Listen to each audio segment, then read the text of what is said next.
আমাদের হচ্ছে জুলাই শহীদ স্মৃতি ফাউন্ডেশন। এই ফাউন্ডেশন নিয়ে আসলে বিভিন্ন জায়গা থেকে আমরা কিছু অভিযোগ বা হচ্ছে মিসআন্ডারস্ট্যান্ডিং এবং তথ্যের যে গ্যাপ সেই জিনিসটি দেখতে পাচ্ছি। তো আমাদের জায়গা থেকে আসলে কিছু জিনিস ক্লিয়ার করা প্রয়োজন। আমরা আমাদের জায়গা থেকে প্রথমে যদি বলি যে এই মুহূর্তে আসলে MIS অর্থাৎ স্বাস্থ্য মন্ত্রণালয়ের যে ডেটা যে শীটটি রয়েছে সেই MIS এ আসলে ডেটা সেন্টার যেটি সেখানে এখন পর্যন্ত ভেরিফাইড শহীদের সংখ্যা 826 জন। এখন আমাদের কথা হতে পারে যে আমরা তো প্রায় 1500-এর মতো আনঅফিসিয়ালি শহীদের কথা জানি, কিন্তু এখন পর্যন্ত আসলে অন্যান্য যে শহীদ আমাদের যারা রয়েছেন তাদের যে বিভিন্ন তথ্যগুলো এগুলো বিভিন্নভাবে ভেরিফাইড করা হচ্ছে। কারণ ওই যে 1.5 মাসের সময়টি, ওই সময়টিতে অনেকে বিভিন্নভাবে অ্যাক্সিডেন্টের মাধ্যমে মৃত্যুবরণ করেছেন, এমন অনেকে রয়েছেন স্বাভাবিকভাবে মৃত্যুবরণ করেছেন। তো আমাদের আসলে এমন অনেক কেস আমরা আমাদের জায়গা থেকে পাচ্ছি যেগুলো তাদের জায়গা থেকে ওই টাইমে অন্য কোনো ভাবে তারা মৃত্যুবরণ করেছে, কিন্তু শহীদের এই ক্ষেত্রে তারা নাম লিস্ট করতে চাচ্ছেন। তো এই বিষয়গুলো আসলে ভেরিফিকেশন চলছে। এটি স্বাস্থ্য মন্ত্রণালয় প্রত্যেক জেলার জেলা প্রশাসন এবং সিভিল সার্জনের মাধ্যমে এই ভেরিফিকেশনটি করছে। ভেরিফিকেশন এখন পর্যন্ত শেষ হয়েছে 826 জনের, এবং এই 826 জনের মধ্যে আমাদের ফাউন্ডেশন থেকে এখন পর্যন্ত 647 জন শহীদকে আর্থিক সহযোগিতার যে চেক সেই চেকটি দেওয়া হয়েছে। এখানে গুরুত্বপূর্ণ কিছু বিষয় রয়েছে। আমাদের অগাস্টের 5 তারিখে আমাদের এই অভ্যুত্থানটি হয়েছে, তার মানে অগাস্টের 5 তারিখ থেকে কিন্তু এই ফাউন্ডেশন কাজ শুরু করেনি। সেপ্টেম্বরে এসে এই ফাউন্ডেশনের প্রক্রিয়াটি শুরু হয়েছে এবং অক্টোবরের 1 তারিখ থেকে প্রথম ফাউন্ডেশন থেকে কোনো একজন আহতকে ফাউন্ডেশনের অর্থ থেকে সহযোগিতা করা হয়েছে। অক্টোবরের 15 তারিখে প্রথম ফাউন্ডেশনের অফিস নেওয়া হয়েছে এবং অফিস চালু হয়েছে। অর্থাৎ অফিস চালু হওয়ার পূর্বেই ফাউন্ডেশনে যখন কিছু অর্থ আসে সেই অর্থ দিয়ে আহতদেরকে এবং শহীদ পরিবারকে সহযোগিতা করা শুরু হয়েছিল। অক্টোবরের 15 তারিখে অফিস চালুর পরে অক্টোবরের 21 তারিখে আমি ফাউন্ডেশনের সাধারণ সম্পাদক হিসেবে দায়িত্ব গ্রহণ করি, এবং এখন পর্যন্ত আমাদের এই অভ্যুত্থানের প্রায় 5 মাস পেরিয়ে গেল। আমার এই দায়িত্ব গ্রহণের সময় হয়েছে 2.5 মাস। এখানে বেশ কিছু গুরুত্বপূর্ণ বিষয় রয়েছে।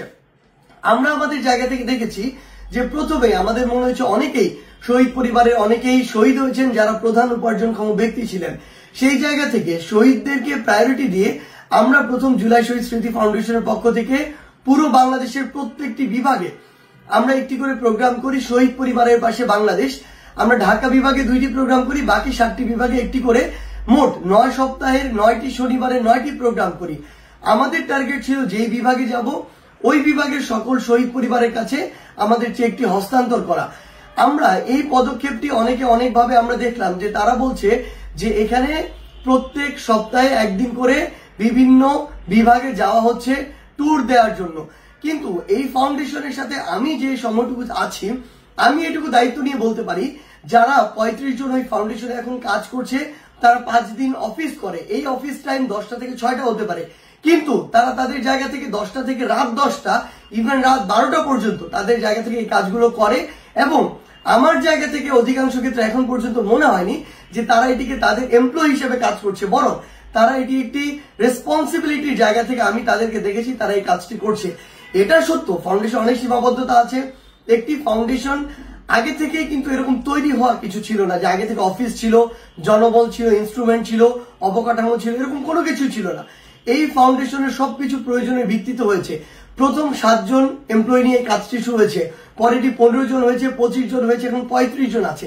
এবং এখানে যারা মানুষজন কাজ করছে তারা কিন্তু এই কাজগুলোর পূর্বে কেউই করেনি। সো এভাবে আহতদেরকে কেউ এইভাবে ডিল করেনি, এমন আহতদের ডিল করেনি, এমন শহীদ পরিবারকে ডিল করেনি। সো এই যে সামগ্রিক বিষয়গুলো সবাই সবার জায়গা থেকে এই বিষয়গুলো নতুন করে যেহেতু ডিল করছে, সেই জায়গায় প্রত্যাশিত যে গতিটি আমরা প্রত্যাশা করি হয়তো সেই জায়গায় কিছুটা সীমাবদ্ধতা আছে, কিন্তু তারা তাদের জায়গা থেকে 5 দিন অফিস করে। শুক্রবারে আমরা শনিবারে যে প্রত্যেক বিভাগে আমরা যাই, গিয়ে এই যে ওই বিভাগের যতজন শহীদ আছে তাদের কাছে যে আমরা চেকটি হস্তান্তর করার চেষ্টাটি করি, সেই জায়গায় শুক্রবারেও তারা এই সামগ্রিক বিষয়টি অফিসে এসে বিভিন্ন কাজ করতে হয় এবং শুক্রবারে রওনা দিয়ে রাতের মধ্যে সেখানে পৌঁছায়। শনিবারে সারাদিন আমাদের চেক প্রদান কার্যক্রম হয়। শনিবারে রাতে রওনা দিয়ে রবিবারে তারা এসে আবার অফিস করে। সো ওই মানুষগুলোকে আমি যখন আমার চোখের সামনে দেখছি তাদের উপর দিয়ে কিভাবে যাচ্ছে, তখন আমি তাদের জায়গা থেকে তাদেরকে ওই বিষয়টির জন্য দায় দিয়ে দিতে পারি না। তারপরও আমরা প্রত্যেকটি বিভাগে যাওয়ার পরও কিন্তু এই যে 826 জন এখন আমাদের কাছে ভেরিফাইড লিস্ট আছে, আমরা কিন্তু 647 জনকে দিয়েছি। প্রায় 170 জনের মতো এখন পর্যন্ত বাকি রয়েছে। কেন বাকি রয়েছে?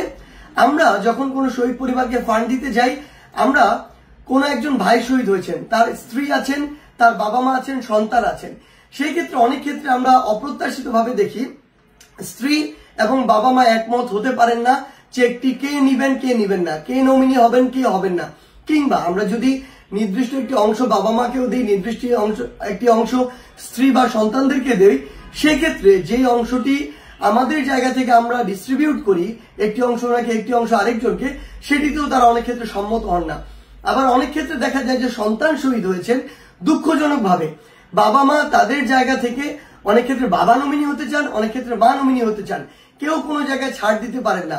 আবার অনেক ক্ষেত্রে তারা আলাদা থাকেন, শুনতে একটু খারাপ শোনায়, বাট বিষয়টি এটাই সত্যি যে তারা আলাদা থাকেন, মা নমিনির জন্য আসেন, বাবা নমিনির জন্য আসেন, কেউ মানেন না। আলাদা করে যখন দিতে যাই তখন একজন আরেকজনের একটা মানতে চান না। সো এই বিষয়গুলো তখন কিছু ক্ষেত্রে আমাদের একটু দীর্ঘ হয়, এবং এই সংখ্যাটা কিন্তু কম না। এই যে আমাদের 170 জনের মতো বাকি আছে, এদের মধ্যে অন্তত 70 জনই এমন যারা এরকম একটা নিজেদের মধ্যে সমঝোতা আসতে পারেনি। বাকি 100 জনের বিষয়টি যেটি হয়, অনেকের ক্ষেত্রে তাদের এনআইডি কার্ডের সমস্যা, অনেকের ক্ষেত্রে তাদের নামের বানান থেকে সমস্যা, এনআইডি কার্ডে একটা নাম, জন্ম নিবন্ধন কার্ডে একটা নাম। আমার যেহেতু চেকের মাধ্যমে দিতে হচ্ছে, ওই চেকে কিন্তু নামটা খুবই গুরুত্বপূর্ণ। ওই নামের সাথে যদি এনআইডি কার্ড, জন্ম নিবন্ধন কার্ড এই নামগুলোর সামঞ্জস্য না থাকে, তাহলে টাকাটা তিনি উইথড্র করতে পারবেন না। সো এই ক্ষেত্রে তাদেরকে আবার তাদের জায়গা থেকে বলা হচ্ছে তারা যেন এই বিষয়গুলো কিছুটা সংশোধন করে নিয়ে আসেন। তারপরও এখন পর্যন্ত আমরা প্রায় 75 to 80% শহীদ পরিবারের কাছে আমাদের জায়গা থেকে পৌঁছাতে পেরেছি। এখন যদি আমরা আমাদের আহত যোদ্ধাদের কথা বলি, এখন পর্যন্ত এমআইএস এ তাদের জায়গা থেকে আহতদের লিস্টে আহত রয়েছে প্রায় 11,300 জন। আমরা আমাদের জায়গা থেকে ফাউন্ডেশন থেকে এখন পর্যন্ত আহতদেরকে ফান্ড দিয়েছি 1800, মানে প্রায় 2000-এর কাছাকাছি। এখানে সংখ্যা এবং দেওয়ার মধ্যে একটা কিন্তু বড় পার্থক্য রয়েছে। এই পার্থক্যটার কারণ আসলে কি? আমাদের ফাউন্ডেশনে এখন পর্যন্ত প্রায় 2000 অ্যাপ্লিকেশন জমা পড়েছে, যে কাগজগুলো আহতদের জন্য আমরা চেয়েছি। এই 2000-এর মধ্যে আমরা এখন পর্যন্ত 1807 জনকে দিয়ে ফেলেছি। আমাদের প্রায় 200 জনের মতো বাকি রয়েছে। বাকিদেরকে আমরা বিভিন্ন ভেরিফিকেশন প্রসেসের কারণে এখন পর্যন্ত তাদেরকে হোল্ড রয়েছে। কিন্তু এই যে এমআইএস এ 11,000 রয়েছে, এই 11,000-এর মধ্যে 2000 কেন? আমরা আমাদের জায়গা থেকে এমআইএস হচ্ছে স্বাস্থ্য মন্ত্রণালয়ের যে ডেটা, যে লিস্ট, ডেটা সেন্টার, সেখানে আমরা একাধিকবার বলেছি, আপনারা যদি এই 11,300 জনকে মনে করেন যে তারা আপনাদের জায়গা থেকে ভেরিফাইড, এমআইএস কাজ করে স্বাস্থ্য মন্ত্রণালয়, জেলা প্রশাসন, জেলা সিভিল সার্জন, এই 3টে স্টেক হোল্ডারের সমন্বয়ে। আপনারা যদি মনে করেন আপনাদের এটা ভেরিফাইড, আপনারা এই লিস্টটা একটা গ্যাজেট আকারে প্রথম ধাপে প্রকাশ করুন। আমরা তাহলে ফাউন্ডেশন থেকে 11 দিনে 11,000 আহতকে আমাদের ফান্ডটি দিয়ে দিতে পারবো। কিন্তু এখন পর্যন্ত তারা কনফার্ম হতে পারছে না যে 11,000 ভেরিফাইড কিনা। তারা পুনরায় এই ভেরিফিকেশনের জন্য জেলা প্রশাসনের কাছে পাঠিয়েছে, সিভিল সার্জনের কাছে পাঠিয়েছে। এই কারণে তারা যদি গেজেটটি প্রকাশ করতে পারছে না, আমরা এটিকে শতভাগ সত্য নিয়ে আমাদের ফান্ডটিও দিতে পারছি না। এখানে একটি গুরুত্বপূর্ণ কথা রয়েছে, আমাদের যারা আহত যোদ্ধা তাদের জন্য আমরা কম ব্যথিত নয়। তাদের রক্তাক্ত হতে আমরা দেখেছি আমাদের চোখের সামনে, তাদেরকে এখনো হসপিটালে গিয়ে আমাদেরকে প্রতিনিয়ত ফেস করতে হয়। কিন্তু এই যে ফাউন্ডেশনের টাকা, এই প্রত্যেকটি টাকার তো আমাদেরকে হিসাব দিতে হবে। আজকে না হোক, আজকে থেকে 10 বছর পরে, 15 বছর পরে এই প্রত্যেকটি টাকার আমাদের হিসাব দিতে হবে। আমরা এখন পর্যন্ত যতজন শহীদ এবং আহতকে আমাদের ফান্ড দিয়েছি, প্রত্যেকের প্রত্যেকটি টাকা আমরা আমাদের জায়গা থেকে স্বচ্ছতার সহিত হিসাব দিতে পারবো, এবং এই হিসাবের জন্য আমরা যে কোনো সময় আমাদের জায়গা থেকে প্রস্তুত।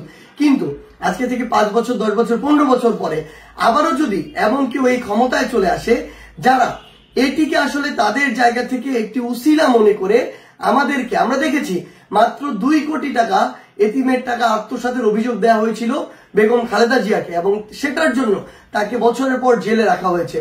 সেই জায়গা থেকে তখন দেখা যাবে যে 2000 টাকার জন্য এইখানকার সাথে সম্পৃক্ত সবাইকে তাদের জায়গা থেকে বিভিন্নভাবে হয়রানি করা হচ্ছে, মামলা দেওয়া হচ্ছে।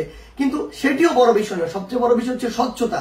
আমার কাছে প্রত্যেকটি টাকার যদি ডকুমেন্ট না থাকে, তাহলে কিন্তু আমি আমার জায়গা থেকে এটি দিতে পারি না, কারণ এটি জনগণের টাকা, আমার রেসপন্সিবিলিটির জায়গা। সেই জায়গা থেকে আমরা আমাদের জায়গা থেকে স্বাস্থ্য মন্ত্রণালয়কে, এমআইএস কে বারংবার চাপ দিচ্ছি, তারা আমাদের জায়গা থেকে 1 সপ্তাহ সময় চেয়েছে এই গ্যাজেটটি প্রকাশ করার।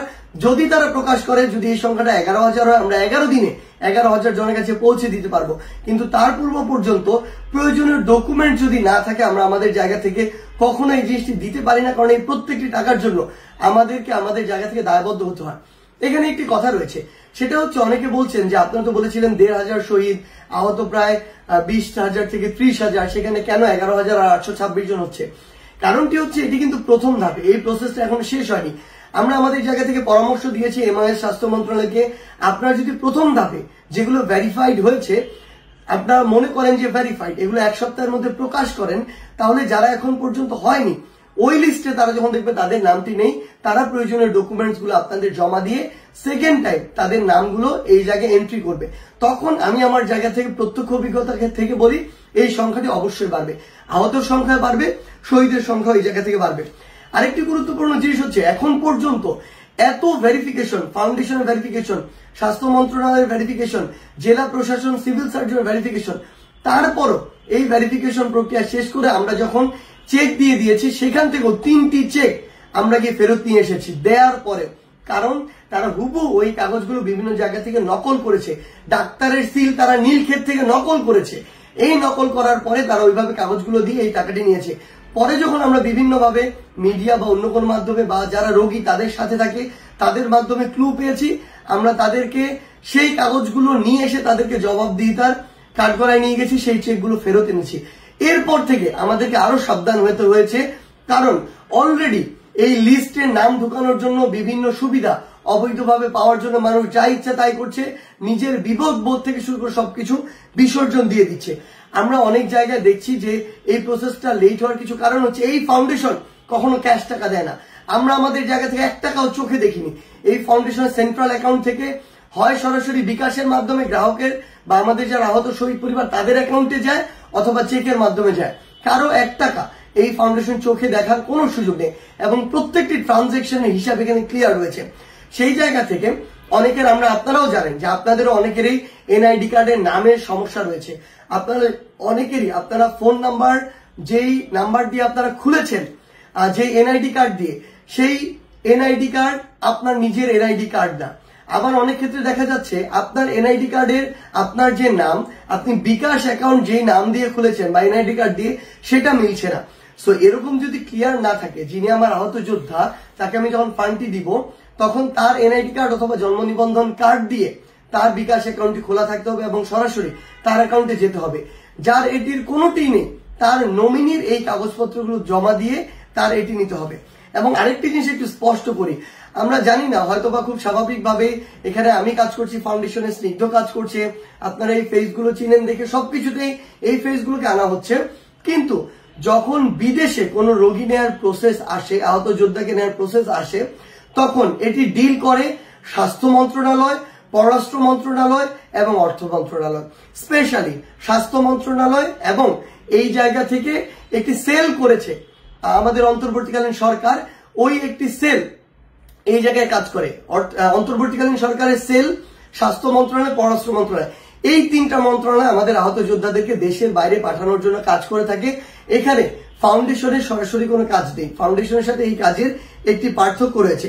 এবং আরেকটি এখানে গুরুত্বপূর্ণ বিষয়, যেটি আসলে বলা হলো খুবই হতাশাজনক, যে আমি নাকি বিদেশে গিয়েছি এই জন্য আমার সাইনের জন্য আহত বা কোনো শহীদ পরিবারের চেক আটকে আছে। এটি কোনোদিনও সত্য নয়, এটি একটি মিথ্যা কথা। আমি আমার জীবনে এ পর্যন্ত কখনো দেশের বাইরে যাইনি এখন পর্যন্ত, এবং আমার অন্তত 50টা চেক অ্যাডভান্স ওইখানে সাইন করা রয়েছে। যখনই আসে যেন কোনোদিন কাউকে আমার সাইনের জন্য 1 মিনিট সেখানে অপেক্ষা করতে না হয়। সেই জায়গায় আমার সাইনের জন্য কারো অপেক্ষা করা, এটা কোনোদিন প্রশ্নই আসে না। আর আরেকটা জিনিস শুধু আপনাদেরকে একটা জিনিস বলে রাখতে চাই, যেটি হচ্ছে যে আমরা আমাদের জায়গা থেকে মনে করি না এখন পর্যন্ত যে ফাউন্ডেশন যত দ্রুত গতিতে যেভাবে কাজ করার কথা ছিল সেভাবে কাজ করতে পেরেছে। অবশ্যই সীমাবদ্ধতা আছে, কিন্তু বিষয়টি যেটি হয়েছে এটি তো একটা শূন্য থেকে শুরু হয়েছে। প্রতিনিয়ত বিভিন্ন জায়গায় যে সমস্যাগুলো ফেস করছে, ওই অনুযায়ী পদক্ষেপ নিয়ে নিজেদের যে পরিধি, কর্মপরিধি, সেটি আরো বৃদ্ধি করছে।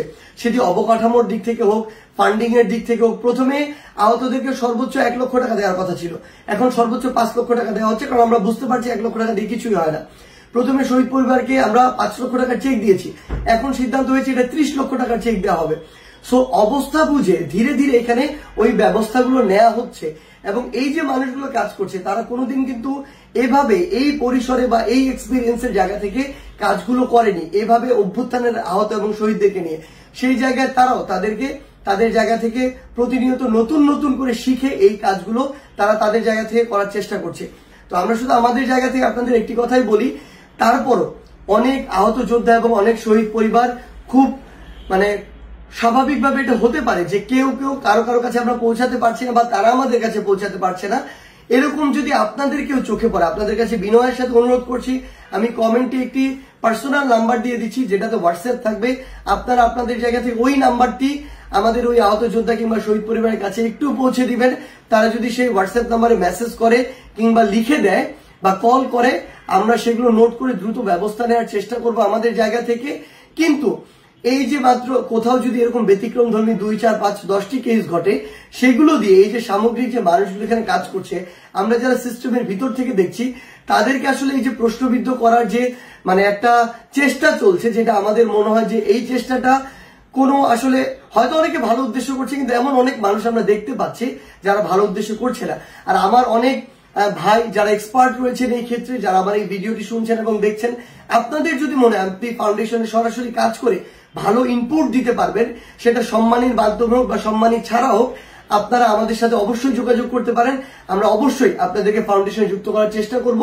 সে পর্যন্ত আমাদেরকে আপনারা সংশোধন করবেন, কিন্তু কেউ যদি ইচ্ছাকৃতভাবে তাদের জায়গা থেকে প্রশ্নবিদ্ধ করার চেষ্টাটি করে, যেটার আসলে রিয়েলিটি না জেনে ইচ্ছাকৃতভাবে করার চেষ্টা থাকে, তখন আপনারা আপনাদের জায়গা থেকে দয়া করে এই যে সঠিক তথ্যগুলো এগুলো দিয়ে তাদেরকে সহযোগিতা করবেন, এবং ফাউন্ডেশনের যে কোনো সমস্যা যে নাম্বারটি দিয়ে দেওয়া হবে সেখানে জানিয়ে যে কোনো আহত যোদ্ধা হোক কিংবা শহীদ পরিবার হোক, তাদের কাজটি যেন দ্রুত হয় সেই বিষয়ে সহযোগিতা করবেন। সবাইকে ধন্যবাদ।